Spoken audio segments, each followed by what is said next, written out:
This is insane. The Stranger Things finale didn't just conclude a story, it fractured the truth itself. Eleven sacrifices herself. Vecna is finally destroyed. The Upside Down collapses. On the surface, it looks like an ending, a clean one, a final victory. But nothing about this conclusion is simple, because a single question changes everything. Did Eleven truly die, or did she disappear? Was Vecna ever the real villain, or was he only a vessel for something far older, far more powerful?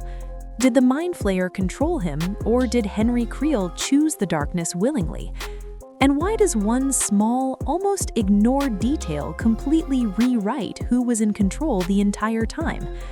Eleven's final moment hides something most people miss: a choice, a pattern, a possibility. And once you see it, the ending suddenly stops making sense the way you thought it did. Because this finale isn't about death, it's about where the story actually ends. And once that clicks, you can't unsee it. Stranger Things reaches its epic conclusion after 5 seasons and nearly a decade, ending with a massive final battle that pushes Eleven and her friends beyond their absolute limits in the Upside Down and far beyond it. Episode 8, a special extended finale titled The Right Side Ups, brings everything to a head as Eleven and the group finally put their long-planned strategy into motion. Every storyline converges toward one last confrontation with Vecna, timed precisely to the moment he is about to fuse the real world with his dark dimension, the Abyss. What follows is a nearly 2-hour spectacle packed with emotional payoffs, devastating sacrifices, and long-buried answers. It's the end of Netflix's biggest franchise to date, at least for now. Operation Beanstalk is the final plan devised by Steve. Simple in concept, terrifying in execution. The group waits until the Abyss grows close enough to the real world to be accessed from the top of the Upside Down's laboratory tower. That's when they make their stand against Vecna and attempt to rescue the children he's been using to merge the worlds. At the same time, Eleven and her sister, 8, also known as Callie, prepare to enter Vecna's mind using their psychic abilities, with Max acting as their guide through his memories. Before everything begins, the episode gives us one quiet but powerful moment. Will and Mike share a heartfelt conversation following Will's coming out in episode 7. They reaffirm their bond, promising to remain best friends no matter what happens. It's a moment of calm before the storm. As the worlds begin to merge, the group realizes the tower is about to collapse under the pressure of the Abyss. Just in time, Eleven halts the process, saving her friends in the Upside Down moments before they are crushed beneath the structure. That pause allows Steve, Nancy, and the others to descend into the Abyss to rescue the children he's captured. Along the way, Steve and Jonathan finally put their long-standing rivalry aside, reconciling over their shared concern for Nancy and everything they've survived. Meanwhile, inside Vecna's mind, Vecna attempts to manipulate Hopper, pushing him to turn against Eleven. That psychological attack leads to a brutal, emotional confrontation between father and daughter, one of the most intense moments of the finale.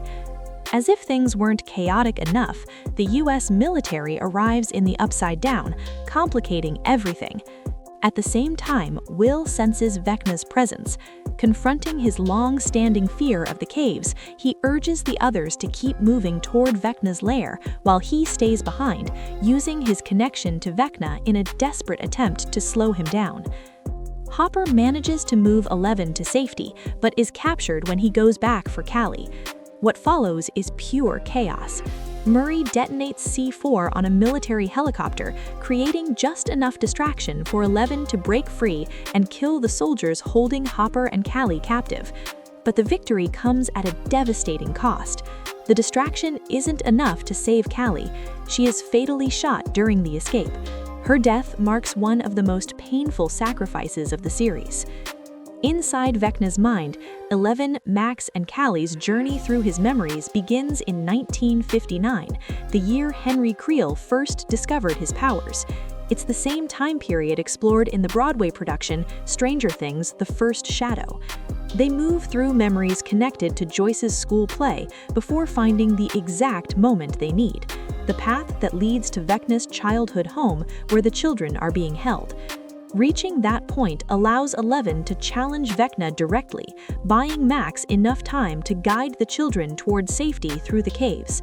But Vecna refuses to lose control. He twists Hopper's memories once again, forcing him out of the fight and removing him from the board entirely. That leaves Holly alone, guiding the remaining children through the darkness. The kids make it into the cave, but Vecna overcomes his fear and pursues them. Holly leads them to the very place where young Henry was first infected by the particles of the Mind Flayer, after murdering the Russian scientist who had been studying them. The scientist had tried to warn Henry not to let the creature consume him. Henry ignored the warning and killed him instead. Reliving that memory prevents Vecna from reaching Holly and allows Will to finally understand the truth. Vecna was never the true master. He was a vessel. But Vecna reveals something even darker. He wasn't controlled by the Mind Flayer. He worked with it. Together, they planned the merging of worlds from the very beginning. That revelation changes everything, because it confirms that Vecna's lair in the Abyss was never just a place. It was the Mind Flayer itself. After the Mind Flayer finally reveals its true form, 11 emerges inside the Abyss and does something unthinkable. She launches herself directly into the creature, choosing to fight Vecna from within. At the same time, the rest of the group forms a desperate strategy to weaken the Mind Flayer by attacking its most vulnerable points, knowing that injuring it will also damage Vecna. By working together, Will and 11 land the decisive blows against both entities. For a brief moment, it feels like they've won. Nancy finds Holly. The remaining children are freed. Everything begins to fall into place, but Vecna isn't finished. The group regathers, battered and exhausted, and it's Joyce who finally ends it. She swings the axe and decapitates Vecna, ending his reign of terror once and for all. The victory is real, but the cost will never fade. With the threat seemingly neutralized, Dustin gives Hopper and Murray the signal to detonate the explosives and destroy the Upside Down. But just as they believe it's over, everything collapses. Dr. Owens ambushes them, capturing Hopper and Murray in one last attempt to seize control of 11. Once again, he underestimates her. 11 escapes and makes a decision no one else can stop. She chooses to sacrifice herself, sealing herself inside the Upside Down before it's destroyed, exactly as Callie once warned her would be the only way to end the suffering forever. Mike, Hopper, and the others watch helplessly as the explosives detonate. The Upside Down collapses, the portal closes, and 11 is seemingly erased along with it. This time, for good. The story jumps forward 18 months. Hawkins is rebuilding. A memorial stands in honor of the victims of what the town officially calls the Great Earthquake, a convenient explanation for everything that truly happened. Robin still works at WSQ, talking about how peace has finally returned, just in time for the class of 1989 to graduate. Steve Harrington now coaches youth baseball and somehow teaches sex education. Nancy and Jonathan initially go their separate ways, but both return for graduation, Jonathan attending NYU for film, Nancy training as a journalist. As graduation approaches, Joyce receives a call. Mike's mother can't find him. Hopper finds Mike standing alone at the memorial. He admits he doesn't plan to walk at graduation. He blames himself for 11's fate. Hopper reminds him of the truth. 11 chose to save everyone. Now it's Mike's turn to honor that choice by moving forward. And he does. Mike arrives just in time for graduation. Dustin delivers an emotional Dungeons & Dragons-inspired valedictorian speech about how tragedy ultimately brought Hawkins together, followed by one final harmless prank. Hopper proposes to Joyce.